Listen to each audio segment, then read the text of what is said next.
Bugün gelip mikronun üstünde musurkalar göreyim de жүрөм da. Tokmoktu mikronun üstünde жүрөм.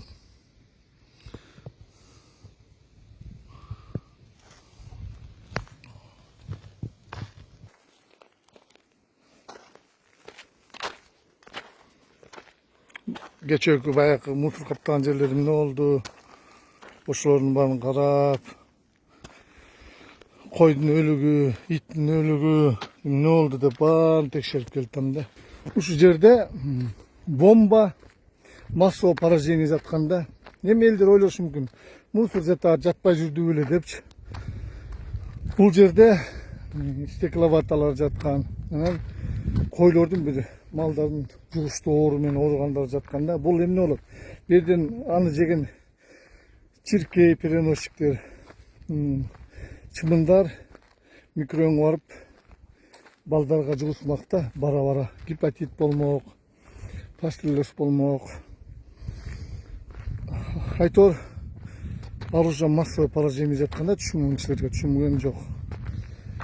Аны странт этти да, аны жок кылдырдым да, аракет кыл. Бирок мен ошого бүгүн рахмат айтышым керек. Азыр ушундай заман келди. Эгер кимдир бирок каршы сенен каршы алып каршыңды берсе, ошо өзүңдүн каршыңды алып жатып, ошо кишиге рахматын айтыш керек. Рахмат айт, ушундай заман келди азырчы. Мына мен жаратылыш жөнүндө канча болду чуркап жүрөм да. Мен кече бүгүн чыга калган жокмун экология боюнча. Экология боюнча мен аябай көп кармаш жүрдүм, жалгыз жүрдүм. Ал убакта таш ийиптин мен тээ Кутмановадан мурун жүргөм илгери. Кийинки убакта оор жылдар таш ийип болду, таш ийип башта хам болду, таш ийиптин тууганы Машип Минпиродон чоң болду.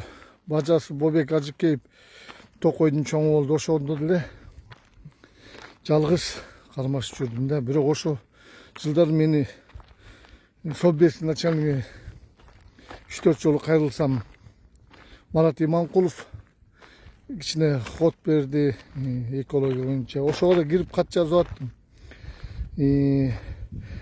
Канат деген бала МЧСтин министри болду. Ошого да келип ошо оорлуу токойлорду кыюу жөнүндө өзү курировать этип жакшы аракет кылган да. Мен бул жаратылышты азыр канча кыйкырдым ошондо. Лыжы патриоттор, лыжы блогерлер жардам бергиле Кыргызстан. Бул мен токойло жөнүндө эмес, тоодо теке, гейкилик, гегеттин ичинде көлтөр жөнүндө да көп изучать этип, орус профессорлорду алып келиптим да. Специалисты по горным озеромчу. Мен көп нерсени изучать эттим да. Мен чтоб жаңылып калбайын, туура эмес информация берейин деп биринчи тактап алып алып бердим да. Азыр көп кишилер чыгып атпайбы, жанагы суурдун айгырындай болуп эле эколог болуп, уже экологдор чыга калбады. Мурда кайда жүрдү эле билбейм да. Азыр алардын бир эле ойда дөңдө туруп алып кыйкырат. Коркунуч келатат деп суурдун айгыры кыйкырат. Ошондойлор көбөйүп кетти да. Сам деле жаратылыштын ичинен эч ким билбейт. Биздин экологияда, мисалы мен бир айылда болгон окуяны айтайынбы? Айылда бир киши бар. Арак ичип, көрүнгө тийишип, таяк жеп калат, ачка калат. Анан ошо ачка калып, өзү менен өзү калганда, потерянный мирде жүргөндө ага эч ким жардам бербейт. Анан бир себептер менен бирөө менен мушташып, бирөөнү сабап коюп, анан больницага жатып калса, туугандары пайда болду да. Туугандары пайда болуп, заявление жазышып, ызычуу кылып, акча алыш керек болот. Аны инструмент, бизнестин инструменти катары көрсөтүп атат тууганчы. Анан мен ошонун серьезный кишисине бардым.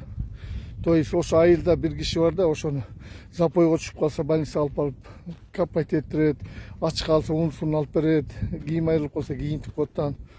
Ошого барып айттым, байке, тиги заявление жазып туугандар пайда болупту десе күлөт да.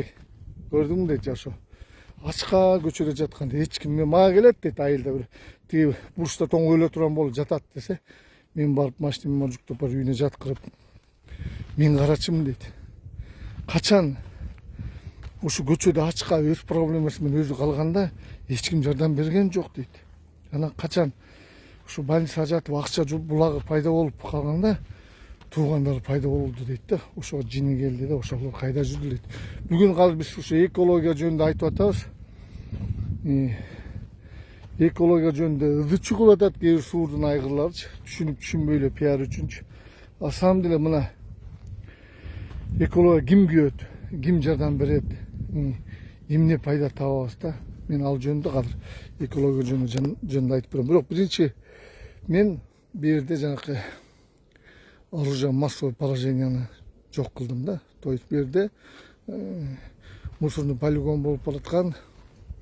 Ошону баарын тазалап кой. Мына таза аба кандай сонун. Ото теринде иттин өлүгү, биягынын кочкордун өлүгү, уйдун өлүгү, пластмасс ошо оорлоп кеткен да. Ар бир адам бир нерсе кыларда жакшы ойлонуп иш кылыш керек да. Мисалы, азыр мен чуркап келейин, анан экинчисин айтып берем да, түшүндүрүп.